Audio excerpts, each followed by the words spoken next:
Hey everyone, I put this video together as part of a relaxing Thanksgiving Means TV special. I should tell you it does touch on the topic of genocide, because as leftists we relax by discussing genocide, it seems like.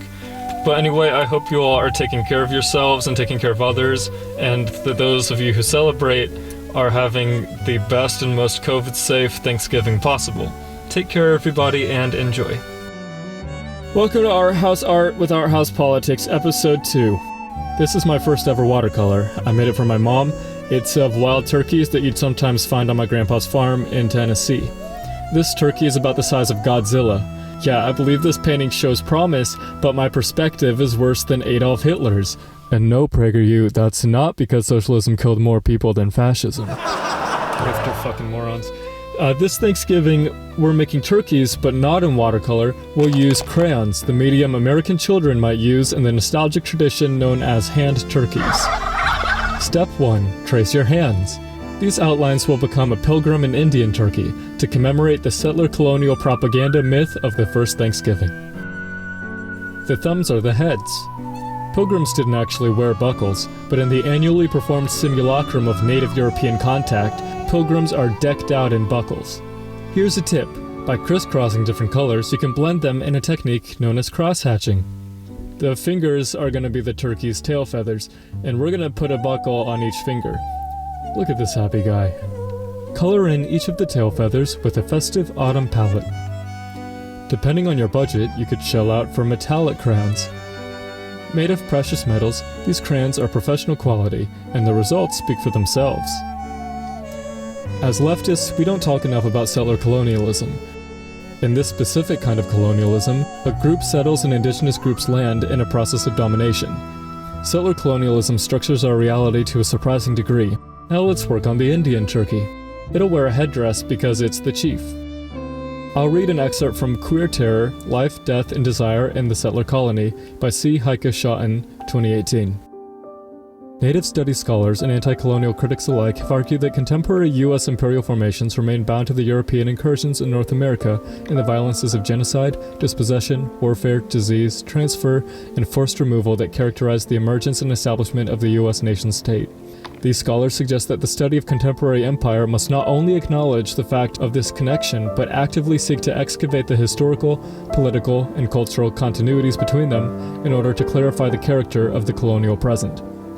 U.S. empire was begun with the birth of the United States, and its assumption of European colonialist agendas that sought to appropriate indigenous lands, knowledges, presences, and identities for its own use. The U.S. should be reconceived not as a nation-state, but rather as an empire state, since for the U.S., the political community for which the state has been coupled, has never been the nation, but rather hierarchically differentiated populations and unequal sovereignties. Specifically, when viewed from the vantage point of the native peoples of North America, it's clear that the birth of the United States was at once the birth of the United States as an empire state.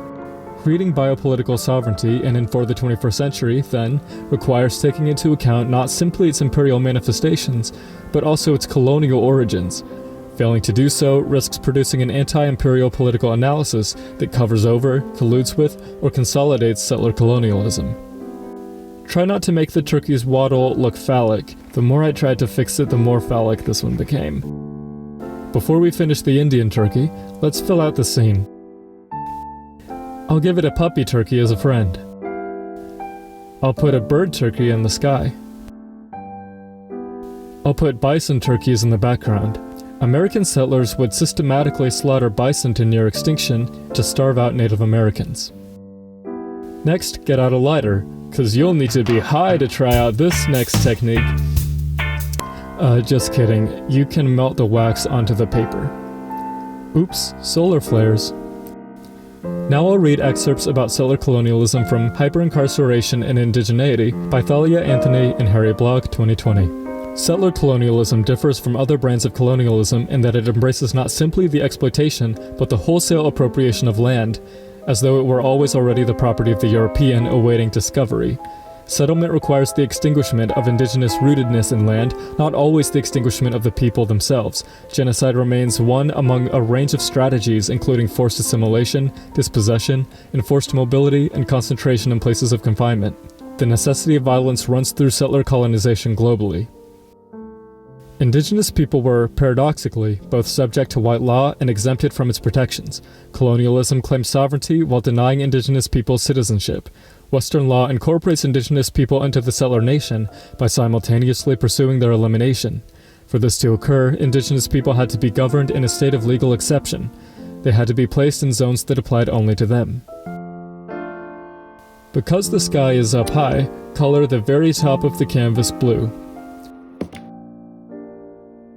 We're not done yet. Settler colonialism allows the elite settlers to carry out horrible injustice against indigenous people. But this system, which is continued by cycles of racial violence, is built on contradictions and it's destroying the planet. So it will end up dooming all of us if we don't take decolonization seriously.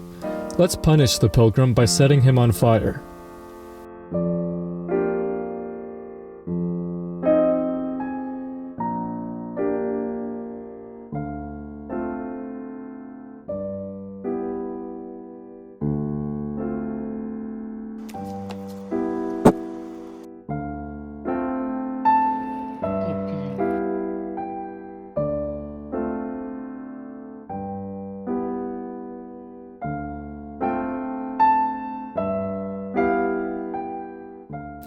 It's a masterpiece,